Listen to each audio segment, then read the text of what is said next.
시청자 여러분 안녕하십니까? 신인견의 군사TV 디펜스 브리핑입니다. 일요일 오전에 전해드리는 오늘 디펜스 브리핑은 두 가지 모두 항공기 관련된 소식입니다. 하나는 우리나라에서 FA-50을 대량으로 구매할 것이라고 했었던 이집트가 중국산 전투기를 구매한다. 그러기 위해서 협상을 진행하고 있다는 소식이 들어왔고요. 다른 한 가지는 지금 우리 공군이 조기 경보기 2차 사업을 하고 있죠. 이 사업과 관련해서 눈여겨볼 만한 동향이 식별됐습니다. 우리 방위사업청의 고질적인 문제점 같은데 이번 사업 문제를 계기로 해서 무기 도입 사업 시스템 전반을 개혁하는 방안도 고민을 좀 해봐야 할 것 같습니다. 먼저 첫 번째 소식입니다. 이집트가 중국의 J-20을 구매한다는 소식입니다.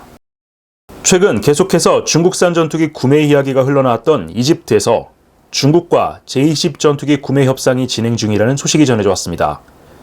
사실일 경우 J-20의 첫 번째 해외 판매 사례가 되는데 과연 거래가 성사될 수 있을지 주목됩니다. 이집트 정부가 중국과 중국의 5세대 스텔스 전투기 J-20 구매를 위한 협상을 진행 중이며 미국과 서방 세계가 이 거래가 불러올 후폭풍에 대해 경고하고 있다고 현지 방산 전문 소식통들이 8월 16일 리포트했습니다. 미국산 F-16 전투기 220여 대를 주력 전투기로 운영 중인 이집트는 인접한 이스라엘의 F-35 도입에 대응하기 위해 신형 전투기 구매를 모색해왔는데요. 러시아로부터 4.5세대 전투기인 수호이 35 구매 계약을 체결했다가 미국의 제재 때문에 이를 포기한 바 있습니다. 이후 이집트는 프랑스의 라팔 전투기를 추가 구매하는 방안, 유로파이터 타이푼을 구매하는 방안 등을 검토했지만 성사되지 못했는데요. 이 때문에 지난해부터 중국과 J-10C, FC-31 등 신형 전투기를 기술 도입 생산 형태로 구매하는 방안을 논의해왔습니다. 이와 관련해 현지 군사 전문지 밀리터리 아프리카는 J-10C는 기동성이 매우 뛰어난 다목적 전투기이고 FC-31은 레이더에 탐지되지 않는 스텔스 전투기라면서 그동안 이집트와 전투기 거래를 해왔던 러시아가 제재를 받게 됨에 따라 중국이 새로운 전투기 공급 국가로 부상하고 있다고 진단했습니다. 이집트는 기존 전투기 전력의 대체 물량이 아닌 신규 전력화 물량으로 J-20을 소량 도입하고 J-10C를 대량 도입해 공군력을 현대화하는 방안을 추진하고 있는 것으로 전해졌는데요. 서방제 전투기를 주력으로 사용하는 이집트가 중국산 전투기를 구매할 경우 미국과 유럽의 보복 조치가 뒤따를 것으로 예상됩니다. 이집트가 중국제 전투기 대량 도입을 추진하고 나서면서 한때 화제가 됐던 FA-50의 이집트 수출은 그 가능성이 더 낮아지게 됐는데요. 과연 이집트가 미국, 유럽과의 관계 파탄을 감수하고 중국제 전투기를 구매할지 향후 상황 전개를 지켜봐야겠습니다. 이집트의 현재 주력 전투기는 F-16 전투기입니다. F-16이 4가지 버전, A, B, C, D 4가지가 다 있고 여기에 더해서 라팔, 그리고 미그-29 같은 전투기도 운용을 하고 있는데 이집트가 원래 변덕이 좀 심한 나라죠. 처음에 러시아하고 미그-29, 이것의 파생형인 미그-35를 대량으로 도입하려고 했다가 결국엔 물량을 축소하고 미그-29 SMT 계열로 갈아타긴 했는데요. 이렇게 러시아제 전투기를 구매하더니 갑자기 프랑스하고 라팔 전투기를 도입했고요. 그리고 재작년에는 미국의 F-35를 팔아달라고 요청을 했다가 거부당했습니다. 이집트 입장에서는 아랍의 강국, 패권국 이런 역할을 자처하고 있기 때문에 인접한 이스라엘이 F-35 전투기를 도입하는 것에 대해서 굉장히 큰 경계심을 갖고 있었습니다. 그래서 스텔스 전투기를 도입하려고 했는데 F-35는 마땅치 않고 러시아가 재작년에 내놨던 수호이 75, 체크메이트 같은 경우에는 지금 개발이 될지 안 될지도 좀 불분명한 상황이죠. 수호이 57은 러시아가 판매하지도 않을 것이고 만들더라고 하더라도 지금 러시아가 재고가 석자인 상황이기 때문에 이집트의 조기 공급이 어려울 겁니다. 그리고 무엇보다 이집트 같은 경우에는 미국과 유럽에서 여러 종류의 무기를 도입해서 쓰고 있기 때문에 만약에 러시아로부터 어떤 무기를 도입하게 되면 미국의 캐사 제재를 받게 되죠. 이렇게 되면 현재 운용하고 있는 미국제 무장들의 후속 군수 지원이 어려워지기 때문에 아마도 이 때문에 러시아제 전투기 도입은 포기한 것 같습니다. 그렇다면 현지 방산 전문 매체 밀리터리 아프리카의 진단대로 중국이 사실상 유일한 대안이 됐는데 원래 작년까지만 하더라도 이 FC-31과 J-10C 두 가지 기종이 논의됐었습니다. 그런데 이 FC-31만으로는 눈에 차지 않았는지 중국의 주력 전투기인 J-20을 판매해달라 이렇게 요청을 했고 현재 중국과 이 관련된 협상을 진행하고 있다는 겁니다. 물론 기본적으로 중국은 이 J-20을 내수용 전투기로 한정해서 제작하고 있기 때문에 이 전투기를 이집트에 판매할 가능성은 그렇게 높지 않습니다. 판매를 하더라도 대폭 다운그레이드를 해서 판매할 것이기 때문에 이것을 이집트가 받아들일지도 의문이고요. 그리고 이집트가 계속해서 현지 기술 도입 생산을 요구하고 있는데 이 기술 도입 생산의 주체, 아랍 산업화 기구가 그렇게 믿을 만한 파트너가 아니기 때문에 아무리 중국이라도 이 이집트와 거래하는 것은 좀 꺼려질 수밖에 없습니다. 아랍 산업화 기구는 우리나라가 이집트에 K9 자주포를 수출할 때 그리고 FA50 관련된 협상을 진행할 때 그 카운터파트로 나왔던 기관이죠. 이집트의 국영 무기 회사인데 아랍 산업화 기구라는 이름에서 알 수 있듯이 원래는 여러 나라가 같이 합자 회사 형태로 만들었던 기구였습니다. 그런데 워낙에 부정부패가 심하고 또 이 기구가 후티 반군, 이란, 북한과 각종 불법 무기를 유통하고 또 세탁하는 그 창구 역할을 해주면서 원래 여기 협력을 했었던 나라들은 전부 다 나가 떨어지고 현재는 이집트 혼자서 운영을 하고 있습니다.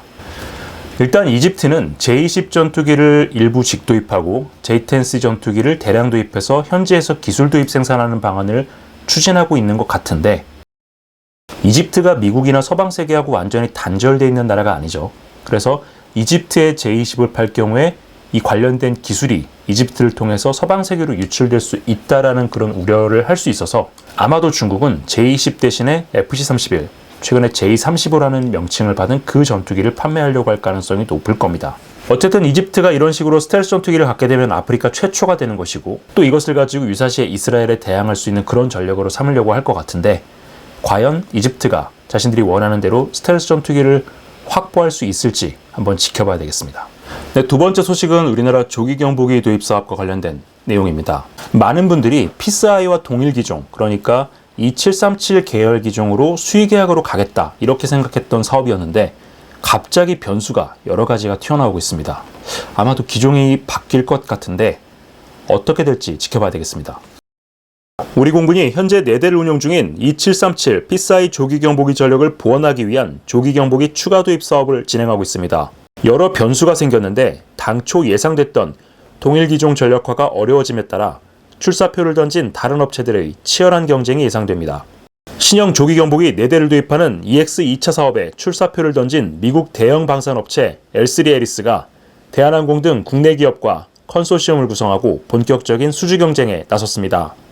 지난 8월 13일 공군 호텔에서 열린 L3 인더스트리 데이에는 L3 에리스의 ISR 사업부문 제이슨 램버트 사장과 박정우 대한항공 항공우주사업본부장, 이스라엘 엘타와 국내 LIG 넥스원 등의 고위급 임원들이 대거 참석했습니다.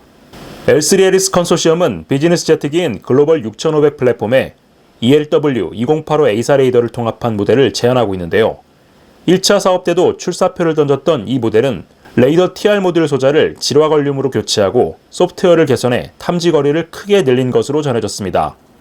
이 기종은 1차 사업 승자인 미국 보잉의 E7 웨지테일, 스웨덴 사브의 글로벌 아이와 경쟁할 예정인데요.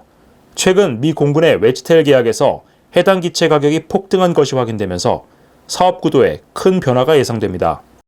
미 공군은 E7A 2대를 구입하는 계약을 체결하면서 한 대에 약 1조 7천억 원의 비용을 책정했는데요. 이는 미 공군이 요구하는 위성통신 시스템과 부가장비 개발 및 시스템 통합 작업이 포함된 금액이지만 한국이 도입할 웨지테일도 큰 가격 차이는 없을 것으로 예상되고 있습니다.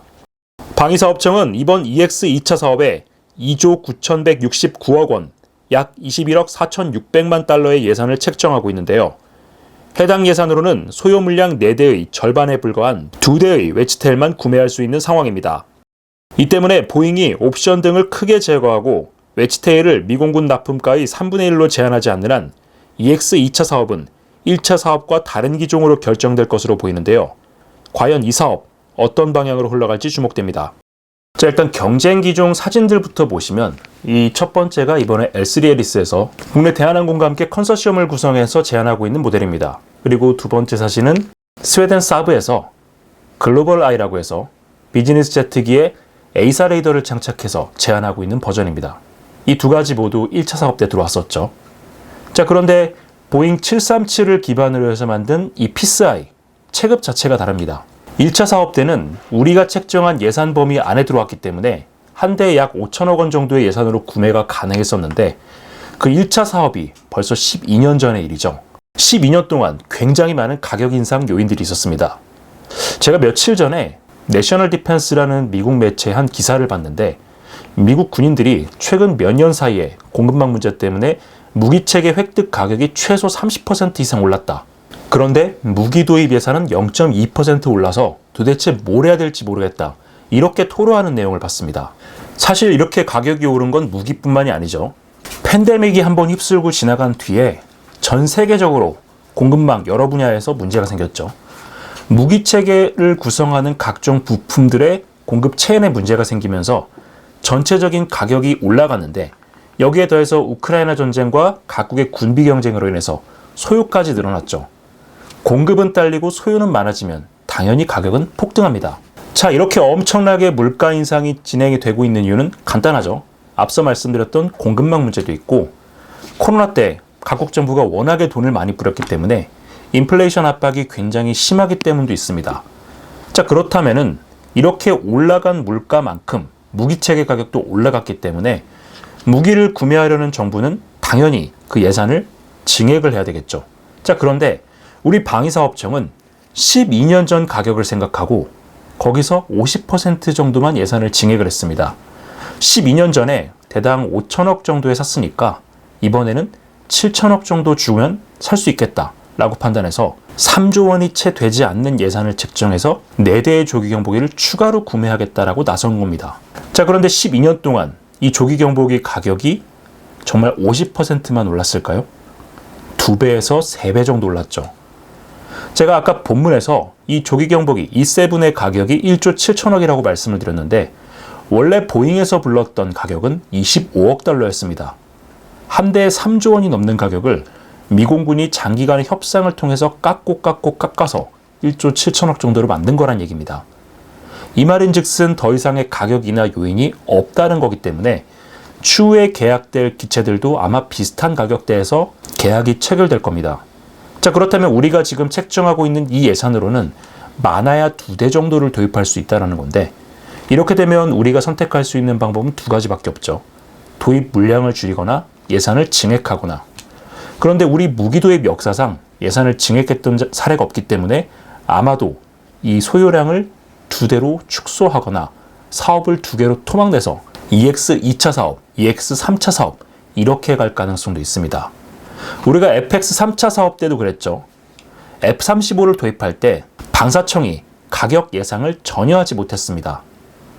원래는 그 당시에 60대를 전부 도입할 수가 있었는데 우리가 F-35를 계약하려고 했을 때 F-35 전투기는 지금처럼 플레이트 프로덕션이 아니라 LRIP였죠. 저율 초도 생산 단계였는데 저율 초도 생산 차수가 진행되면서 계속해서 가격이 하락하고 있었던 상황이었습니다. 그렇기 때문에 FMS로 변동가 계약을 해서 추후에 가격이 하락되면은 추가적으로 더 사오든지 아니면 환불받을 수 있는 그런 여지를 만들어야 된다라고 했는데 방사청이 고정가 계약을 해버렸죠. 사고자 하는 전투기가 인도받는 그 시점에 정확히 얼마가 될지 뭐 정확히도 아니죠. 대략적인 가격조차도 예상을 하지 못해서 결국에는 사업을 40대, 20대 이렇게 해서 2개 사업으로 쪼개버렸고요. 이렇게 되다 보니까 전투기 전력화 일정도 크게 지연이 됐습니다. 이번에 웨치테일 가격이 크게 오르면서 나머지 2개 경쟁 기종들도 가격을 좀 올릴 가능성이 있습니다. 가장 강력한 후보가 사라졌으니 사실상 2파전이 된 셈인데 이 2개 기종도 사실은 뭐 레이더라든가 각종 통신 장비, 시스템 들어가는 건 다 똑같죠. EX 1차 사업 때도 이 PSI에 비해서 이 기종들이 그렇게 싼 가격만은 아니었습니다. 자, 그렇다라는 것은 우리가 눈을 좀 낮춰서 이 비즈니스 제트기 기반의 조기 경보기를 도입하려고 해도 현재 책정한 이 3조 원이 안 되는 이 예산 가지고는 공군에서 요구한 4대를 구매하지 못할 수도 있다는 것을 의미합니다. 사고자 하는 무기 체계의 시장 가격이 어느 정도의 형성이 되어 있는지, 그리고 앞으로 가격 동향은 어떻게 바뀔 것인지, 그리고 그렇게 바뀌었을 때 예산을 유기적으로 조정해서 소요했던 물량만큼 들여올 수 있는 그런 사고방식과 시스템이 필요한데 우리 방위사업청에는 그런 시스템이 없는 것 같아서 굉장히 우려스럽습니다. 이 조기경보기도 굉장히 시급한 사업인데 구매가 검토되고 있는 이 대상 기종들의 가격이 어느 정도인지 다시 정확하게 계산해서 군이 요구하는 수량에 맞춰서 적정 수량이 도입될 수 있도록 정부 차원의 지원과 배려가 좀 필요해 보입니다. 자, 오늘 저희가 준비한 디펜스 브리핑은 여기까지입니다. 시청해주셔서 감사합니다.